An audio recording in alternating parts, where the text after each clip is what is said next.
गीता का ज्ञान, हर शंका का समाधान। आइए आज आपको एक गीता के बारे में नई बात बताती हूँ। भगवत गीता में भगवान श्री कृष्ण ने ज्ञान योग, कर्म योग, ध्यान योग, भक्ति योग 4 प्रमुख मार्गों को अपने तक पहुँचने का साधन बताया है। इसमें उन्होंने भक्ति योग को सर्वश्रेष्ठ और सरल साधन बताया है। भक्ति योग को गीता का 12वें अध्याय में संकलित किया गया है। यह गीता का सबसे छोटा अध्याय है और इसमें केवल 20 श्लोक हैं। इसके बाद आता है ज्ञान योग। ज्ञान योग में आत्मा, ब्रह्म और माया का गहन अध्ययन, चिंतन आवश्यक है। यह मार्ग मुख्यतः बौद्धिक और तर्कशील व्यक्तियों के लिए होता है, क्योंकि इसमें ज्ञान के बल पर आत्म साक्षात्कार प्राप्त करने का प्रयास किया जाता है। यह मार्ग बहुत कठिन और सूक्ष्म है तथा इसमें अहंकार का भाव आने की भी संभावना प्रबल रहती है। तुलसीदास जी ने उत्तरकांड में इस बात का वर्णन बहुत अच्छे ढंग से किया है। अब आते हैं कर्मयोग पर। कर्मयोग में अपने कर्तव्यों को निष्काम भाव से करना प्रमुख होता है। निष्काम भाव से कर्म करते हुए कर्म की आसक्ति का त्याग और फल की कामना का सर्वथा त्याग करना भी जरूरी है। इस मार्ग पर चलना बहुत कठिन होता है। व्यक्ति सावधान रहता हुआ भी अधिकांश कर्मयोग सिद्ध नहीं कर पाता, बीच में ही फिसलने की संभावना बनी रहती है।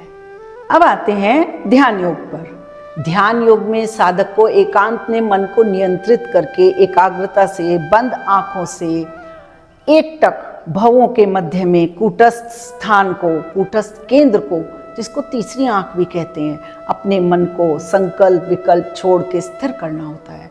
शरीर को घंटों निरंतर एक ही आसन में बैठकर ध्यान लगाया जाता है। इसके लिए योगाभ्यास, प्राणायाम का अभ्यास भी अनिवार्य है। खान पान का अनुशासन भी इसमें बहुत रखना पड़ता है। अब चौथा मार्ग डिस्कस करते हैं, भक्ति योग का। इसमें भगवान ने प्रेम और समर्पण का भाव मुख्य बताया है। यह मार्ग बहुत सरल और सभी के लिए सुलभ है। इसमें भगवान का सतत स्मरण और उनकी लीलाओं का चिंतन, ध्यान योग का ही रूप ले लेता है। भक्त अपने इष्ट की पूजा में सदैव लगता हुआ उनकी प्रियता के लिए कर्म करके कर्म योग को सिद्ध करता है। ध्यान, कर्म और भक्ति के समावेश से ज्ञान स्वतः ही प्रकट हो जाता है।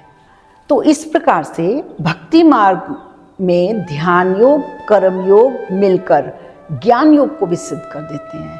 भक्ति मार्ग में भक्त और भगवान के बीच सीधा प्रेम का संबंध स्थापित होता है। भगवान भक्ति मार्ग के 8वें श्लोक में कहते हैं, मय्येव मने आधत्स्व मयि बुद्धिम निवेशय निवसिष्यसि मय्येव अत ऊर्ध्वं न संशय।